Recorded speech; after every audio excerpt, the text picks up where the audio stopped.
যতদিন না এই দোষীটা ধরা পড়ছে বা যারা যারা এর পেছনে রয়েছে সবাই যতদিন না ধরা পড়ছে বা সাজা পাচ্ছে ততদিন আমাদের এই আন্দোলন কি চালিয়ে যাওয়া উচিত, এটা নিয়ে আপনার কি? আমার বাড়িতে বোন আছে, বোন আছে, ঠিক আছে। আমি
বা পরপর ঠিক সেই সমাজ বন্ধু হিসেবে আমরা তখন জানতাম যে ডাক্তারই হচ্ছে আমাদের জীবনের একমাত্র সমাজ বন্ধু হিসেবে আছে, এবং তারাই কিন্তু দেশ দশে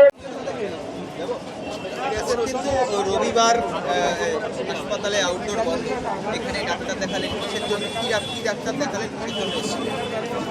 আমি প্রথমে এখানে উপস্থিত হওয়ার আগে আমি আমার জীবন দশায় সবচেয়ে দুঃখের দিনে আমি যে ব্যক্তিগতভাবে ব্যথিত দুঃখ পেয়েছি, এটা আমার জীবনের এই প্রথম দুঃখ পাওয়া, এবং যে ব্যক্তির পরিচয়ে আজকে আমাদের এই জায়গায় উপস্থিত, সেই অভয়ের জন্য আমি আমার অন্তর থেকে তার আত্মার শান্তি এবং স্বাভাবিক একটা পরিচয়কে কামনা করে আমি দুই এক কথা বলতে চাই।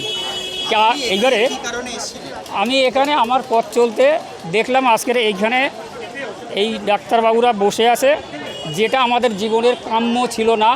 এই নতুন বিষয়টা আমাদের চোখের সামনে উপস্থিতে দেখলাম, যা কিন্তু সমাজের একটা আগামী দিনের অনেক অনেক ক্ষতিকারক দৃষ্টান্ত দেখাচ্ছে।